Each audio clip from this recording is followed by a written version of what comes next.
अखिल भूमंडलीय सर्व शिरोमणि मुनि समाज के संस्थापक आदि मुनीश्वर योगेश्वर सदगुरुदेव शिव मुनि महाराज की जय। उपस्थित मुनि वृंद, साधु सज्जन वृंद, संत वृंद, साधक वृंद, आध्यात्म ज्ञान के जिज्ञासुओं और प्रेमियों, सभी श्रोता वृंद, आप सबको मेरा कोटिशः नमन, सप्रेम जय जीव। तो आध्यात्मिक चर्चा चल रही है और हम लोग सदगुरुदेव शिव मुनि महाराज रचित ग्रंथ आत्मबल, मनोबल और इच्छा शक्ति के अंतर्गत अध्याय 13 पर स्वावलंबन के अंदर चर्चा कर रहे हैं और उसमें जो छोटा छोटा शीर्षक दिया हुआ है उसी पर चर्चा कर रहे हैं। तो आज हम लोग चर्चा करेंगे, शीर्षक दिए हैं सदगुरुदेव, जो नियम है वही होगा, है ना। तो जो नियम है वही होगा, उस पर चर्चा होगी। पढ़ते हैं क्या लिखे हैं गुरुदेव, देखते हैं, है ना। नियम है कि सूर्य पश्चिम नहीं उदय होगा। नियम है कि माघ महीने में सूर्य इतना बजकर इतने मिनट पर अवश्य उदय होगा, अतः अवश्य उदय होगा। नियम है कि मन और आत्मा की भावनाओं का प्रभाव जीवन पर अवश्य पड़ेगा, अतः यदि तुम दृढ़ विश्वास के साथ कहोगे कि हम यह काम कर डालेंगे तो अवश्य कर डालोगे। पर ईश्वर के मानने वाले कहते हैं कि यदि ईश्वर ना चाहा, ईश्वर ने चाहा तो अवश्य कर डालेंगे, है ना। हम गलत पढ़ दिए थे। यदि ईश्वर ने चाहा तो अवश्य कर डालेंगे। यह यदि आत्मविश्वास की दृढ़ता को नष्ट कर देती है। यदि शब्द, है ना। ईश्वर को मानने वालों का हृदय कभी दृढ़ता के साथ नहीं कह सकता कि हमारा रोग कल छूट जाएगा। वह यही कहते हैं, यदि ईश्वर चाहेंगे तो छूट जाएगा। यदि ईश्वर चाहेंगे तो कल कचहरी जाएंगे। यदि पुण्य और पाप सब प्रकार के कर्म ईश्वर के चाहने से ही होते हैं तो ईश्वर उसका दंड आपको क्यों देता है। यह सब सिद्धांत असत्य है, सब आपके चाहने से होता है, ईश्वर कुछ नहीं करते। तो बहुत बड़ी बात है। सदगुरुदेव शिव मुनि महाराज की जय। तो आध्यात्मिक चर्चा के अंतर्गत नियम लिखे हुए हैं गुरुदेव, जो नियम है वही होगा, है ना। तो बहुत बड़ी बात है, बहुत गहरी बात है इसके अंदर, है ना। जो नियम है वही होगा। जो आत्मदेव ने, एक समष्टि आत्मा ने जो नियम बनाए हुए हैं इस स्थूल जगत में, वही होगा जो नियम बना हुआ है। कल ही हम लोग चर्चा कर रहे थे कि कर्म प्रधान विश्व करी राखा, जो जस करे सो तस फल चाखा। तो ये नियम बनाया हुआ है, समष्टि आत्मा का नियम है। जो जैसा कर्म करेगा वैसा फल पाएगा, चाहे वह अमीर हो, चाहे वह गरीब हो, चाहे वह किसी धर्म का हो, चाहे वह किसी जाति का हो। जैसा कर्म करेगा वैसा फल पाएगा। यह सब का नियम एक बराबर है और उस नियम के हिसाब से ही दुनिया चलती है। जैसे नियम यह भी है कि नियम है कि सूर्य पश्चिम नहीं उदय होगा।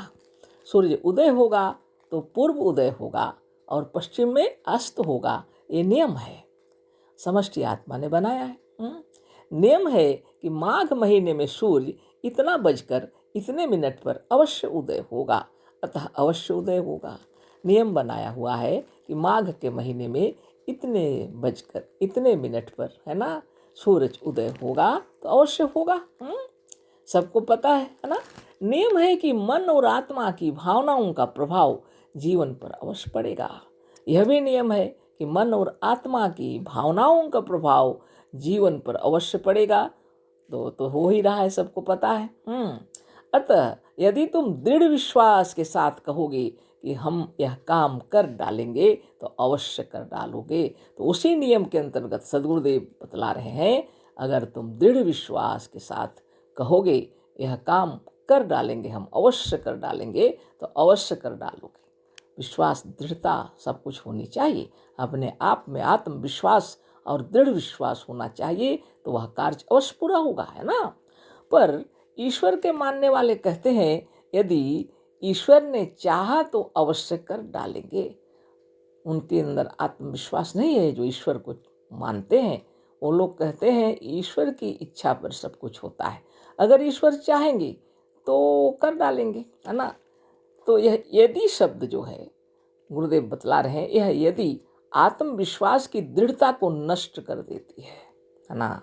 जहाँ यदि लग गया और आपने कह दिया यदि ईश्वर ने चाहा तो अवश्य कर डालेंगे। तो यदि शब्द गड़बड़ा गया, आत्मविश्वास से कहिए यह काम हम कर डालेंगे, है ना। ईश्वर को मानने वालों का हृदय कभी दृढ़ता के साथ नहीं कह सकता कि हमारा रोग कल छूट जाएगा। वो यही कहते हैं यदि चाहेंगे, ईश्वर चाहेंगे तो छूट जाएगा। हर बात में आप देख लीजिए अंतर कितना आ जाता है। एक आत्मविश्वासी कहता है कि कल हमारा रोग छूट जाएगा, लेकिन ईश्वर को मानने वाले कहते हैं यदि ईश्वर ने चाहा तो कल हमारा रोग छूट जाएगा, है ना। बहुत बड़ी बात है, बहुत बड़ी बात। उसी तरह आगे देखिए, यदि ईश्वर चाहेंगे तो कल कचहरी जाएंगे, ऐसे लोग बोलते हैं, लेकिन आत्मविश्वासी को पता है वह कल जरूर कचहरी जाएगा, है ना। यदि पुण्य और पाप सब प्रकार के कर्म ईश्वर के चाहने से ही होते हैं तो ईश्वर उसका दंड आपको क्यों देता है। चाहे पुण्य हो या पाप, सदगुरुदेव कह रहे हैं जब ईश्वर की इच्छा से ही सारे कार्य हो रहे हैं तो दंड आपको क्यों दे रहे हैं। इच्छा करने वाले की शक्ति से आप कार्य किए, दंड तो आपको नहीं मिलना चाहिए, है ना। तो यह सब सिद्धांत असत्य है, इसलिए सदगुरुदेव बतला रहे हैं यह सभी सिद्धांत असत्य है। सब आपके चाहने से होता है, ईश्वर कुछ नहीं करते।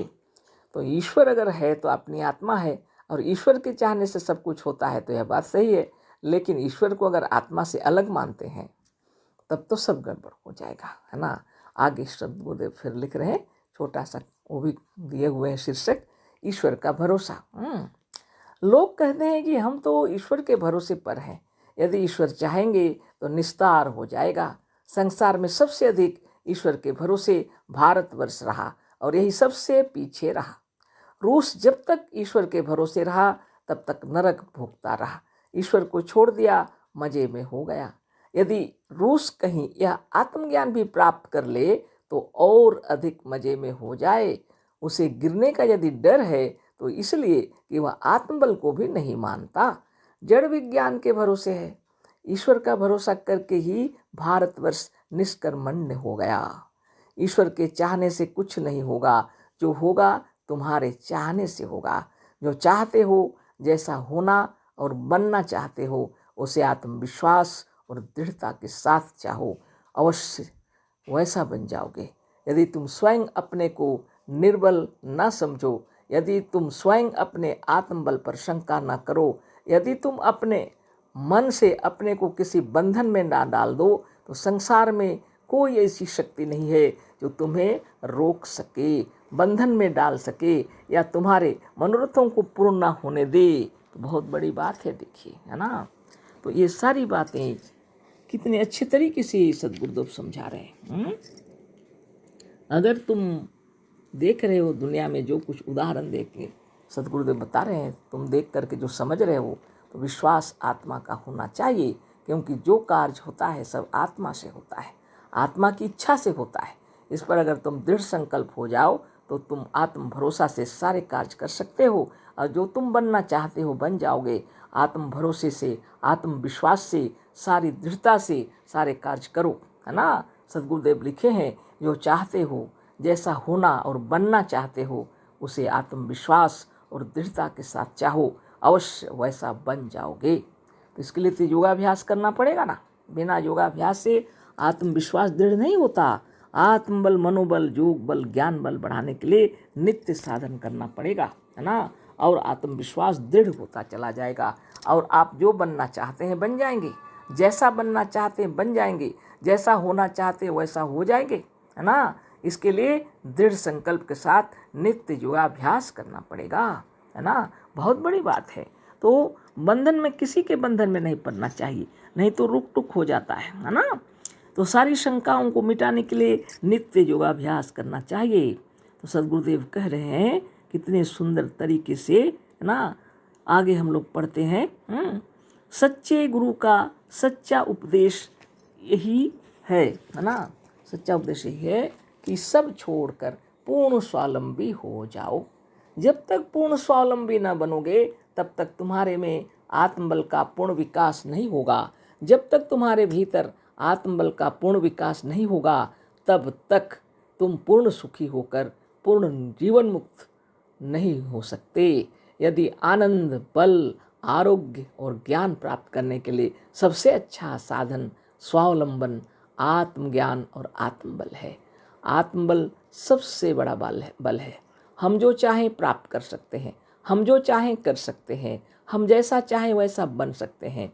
केवल उस बात पर हमारा दृढ़ विश्वास होना चाहिए। मनुष्य अपने से गुलामी करता है, अपने से शराब पीता और जुआ खेलता है। मनुष्य अपने से कल्पित और मजहबी ईश्वर का दास बन जाता है। यदि वह अपने से बुरे मार्गों और बुरे विचारों के अनुसार न चले तो संसार में कोई ऐसी शक्ति नहीं है जो इसकी आत्मा को उन्नति करने से रोक दे। आत्मा में अनंत बल है। तो जितने कार्य हम लोग स्वयं करते हैं, बुरे हम लोग खुद बनते हैं, अच्छे हम लोग खुद बनते हैं। तो अगर आपको अच्छा बनना है तो रोज योगाभ्यास कीजिए और दृढ़ संकल्प के साथ अच्छे कर्म करते रहें, है ना। सदगुरुदेव बतला रहे हैं, मनुष्य अपने से गुलामी करता है, अपने से शराब पीता और जुआ खेलता है। मनुष्य अपने से कल्पित और मजहबी ईश्वर का दास बन जाता है।